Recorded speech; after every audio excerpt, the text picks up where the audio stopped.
What comes after death? Have you ever stopped in the middle of life, in the middle of laughter, or in the middle of pain, and suddenly asked yourself, what happens when it all ends? What happens the moment I close my eyes for the last time? Do I fall into nothing? Do I wake somewhere else? Do I keep existing, but in another way? This question lives inside every human heart. We cover it up with work, with food, with talk, with noise. But late at night, when the world grows quiet, it returns. The Stoics, those ancient seekers of wisdom, did not run from this question. They did not hide behind false hope. They faced it. They studied it. And they found peace in it. Today, let us walk slowly together, with simple words, through what the Stoics believed about death, why they taught it is not the end, and how this truth can change the way we live. This is not a story of fear. It is a story of freedom. Why we fear death. Death is the most natural thing in the world. Yet it is the thing we fear the most. Why? Because death is unknown. Because death seems like loss. Because death feels like darkness. A child fears the dark not because the dark is evil, but because the child cannot see what is there. In the same way, we fear death because we cannot see beyond it. The Stoics said, we do not fear death itself. We fear the idea of death. Think of this, before you were born, there was nothing. Do you remember it? Do you feel pain about it? No. And yet you lived through billions of years before your birth without fear. Why then should you fear what comes after? Death is the twin of birth. One opens the door, the other closes it. Both belong to nature. And nothing natural is evil. The Stoic view of the soul. The Stoics believed that everything is made of matter and reason. They called it pneuma, breath, fire, spirit, the energy that gives life. When you die, your body falls. But your pneuma does not vanish. It returns to the whole. Marcus Aurelius said, you will be changed into that out of which you were born. Think of water. A drop rises into the air, forms a cloud, falls as rain, flows into a river, joins the ocean, and rises again. At each stage it changes form, but it is never lost. So it is with you. Nature wastes nothing. Look around at the world. Nothing is wasted. The fruit falls, it rots, and yet it feeds the soil. The dead tree falls, and yet it gives life to insects, to moss, to new growth. The stars themselves burn and collapse, and yet their dust becomes new worlds. Do you think nature, which wastes not even a leaf, would waste a soul? The Stoics said, no. You are part of the great order. And the great order does not throw away what belongs to it. The universe is family. Zeno, the founder of Stoicism, taught that the universe is one great living being. We are all parts of it, like hands, like eyes, like feet. When death comes, you do not fall out of the universe. You fall back into it. Seneca said, we die into the things which we were made. Think of it as going home. A wave crashes on the shore, but it is not lost. It returns to the sea. Examples from the wise. Socrates, though not a Stoic, much loved by them, drank poison calmly. He told his friends, death is either deep sleep without dreams, or it is a journey to another place. If it is sleep, it is rest. If it is a journey, it is discovery. Both are good. Cato the Younger, when forced to choose between slavery to a tyrant and death, chose death calmly. To him, death was freedom. Marcus Aurelius, Emperor of Rome, wrote in his private book, death is a release from the impressions of the senses, from the pulling of the flesh, from the storm of desires, from the slavery of the mind. To them, death was not horror. Death was return. Death as teacher. The Stoics taught that remembering death, memento mori, is not to make you sad, but to make you alive. When you accept death, fear falls away. When you remember death, anger becomes small. When you know time is short, you live with more fire. Seneca said, it is not that we have little time, but that we waste much. If you lived forever, you would delay everything. Because you know death is near, you must live now. Death and the end of pain. Most people think death is pain. The Stoics said the opposite. Life carries pain. Life carries sickness, hunger, fear, betrayal, loss. Death ends all of these. When the candle goes out, the flame does not suffer. It simply ends. Seneca said, "Death is the release of the soul from its prison." For the Stoic, death is not punishment. It is freedom. The soul is fire returning to fire. The Stoics believed the soul is like fire. Fire can never be destroyed, it only changes form. When a flame burns out, its heat spreads into the air. When your life burns out, your breath spreads into the cosmos. Marcus Aurelius said, "You are a soul, carrying a corpse. You are not the flesh that grows weak. You are the spark that moves it. And when the flesh falls, the spark returns to the great flame." 9. The Great Cycle of Time. Some Stoics believed in the Great Cycle. They said the universe itself repeats endlessly. Every star, every birth, every life, every death returns in time. If this is true, then you will live again. You will walk the same roads, speak the same words, face the same choices.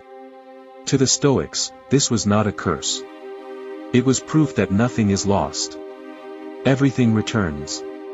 Everything repeats. A simple image. Imagine a candle lighting another candle. The first candle burns out, but its light continues. So it is with death. Your body may end, but the light you carry spreads.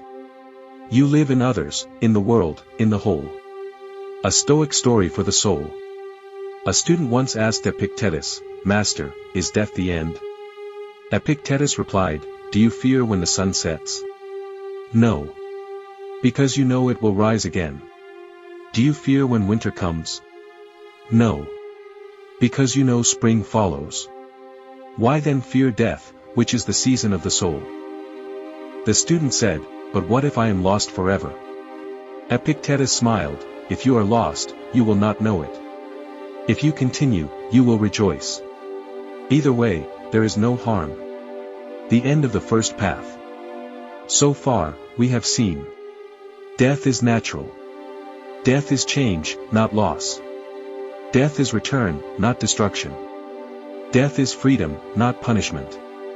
Death is teacher, not enemy. But now comes the deeper question, the one even the Stoics left half hidden. If the soul returns to the whole, does it still know itself? Do you still awaken as you, or do you dissolve like water into the sea? Is death a sleep, or is it a doorway to new life? This is the question we will face in part 2. For now, we stand before the doorway. In the next step, we will open it. What comes after death? Part 2, Beyond the Door. Imagine you have taken your last breath. The body is still. The heart no longer beats. But then, something happens. Not darkness. Not silence. But light.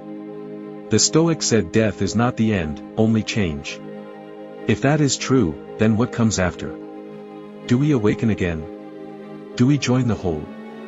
Do we dissolve and forget ourselves? Or do we return, again and again, as part of the eternal cycle?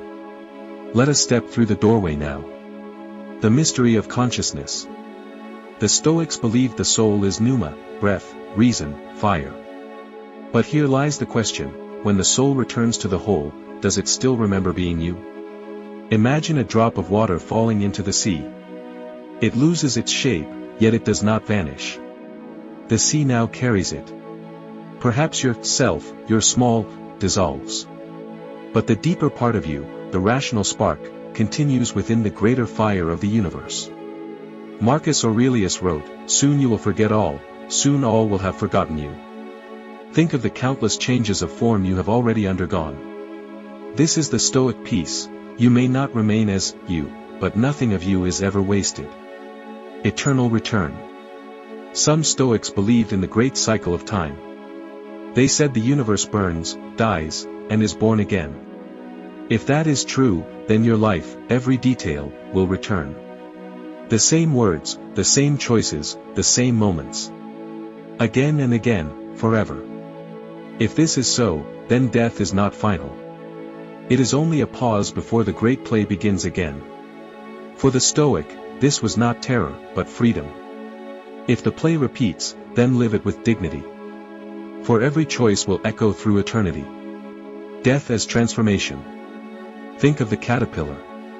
It dies into the cocoon. The body softens, breaks, dissolves. If you saw only the cocoon, you would think, it is the end. Yet from that stillness rises the butterfly. To the Stoics, death is like this. It looks like ending, but it is changing. Seneca said, death is not the end, but the beginning of eternity. Perhaps death is the cocoon of the soul. Silence and freedom. Socrates once said, death may be like a dreamless sleep. To some, this sounds sad. But think. Have you ever slept so deeply you felt nothing? Did it harm you?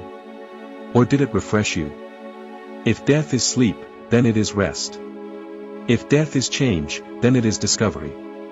If death is return, then it is reunion. Either way, there is nothing to fear. The soul is part of the cosmos. The Stoics saw the universe as alive, a great mind, a great order. When you die, you do not fall into chaos, you return to this order. Epictetus told his students, why do you fear death? Where will you go? Nowhere outside the universe. You will go back to the same place from which you came. Think of it like this, when you inhale, air enters you. When you exhale, you return it to the world. Your life is an inhaling and exhaling of the cosmos. Death is simply the final exhale. A lesson from Marcus Aurelius. In his meditations, Marcus wrote often about death. Not as terror, but as reminder. He said, death is natural. Death is useful. Death is part of the great plan. He told himself, do not act as if you were going to live 10,000 years. Death hangs over you. While you live, while it is in your power, be good. To him, death was not an end, but a reason to live with virtue. The end of separation. In life, we feel cut off. I am here, you are there. This is mine, that is yours. But after death, all walls fall. You return to the whole. There is no outside and inside. You are no longer a fragment, you are the sea itself. This is why Stoics found comfort in death. They believed we are not exiles in this world. We are children of the cosmos, and death is the call back to our true home. Rebirth and renewal. Some Stoics leaned toward the idea of rebirth. They looked at the cycles of nature, day and night, winter and spring, seed and harvest, and said, why not the soul? If the seed rises again from the soil, if the sun rises again from the horizon, if the river flows again from the rain, why should the soul not rise again in new form? Seneca wrote, our souls are sent down to earth, and then recalled, many times. To him, death may not be the end at all, but a stage between lives. Facing death without fear. Epictetus said, what is death? It is a separation of the soul from the body. If the body does not frighten you while it is joined with the soul, why should it frighten you when it is separated? This is the heart of the Stoic teaching. Death is not to be feared. Because it is natural. Because it is part of the whole. Because it is either sleep, or change, or return. And in all of these, there is peace. A simple image for the end. Picture this. A wave rises from the ocean. It dances, it shines, it crashes.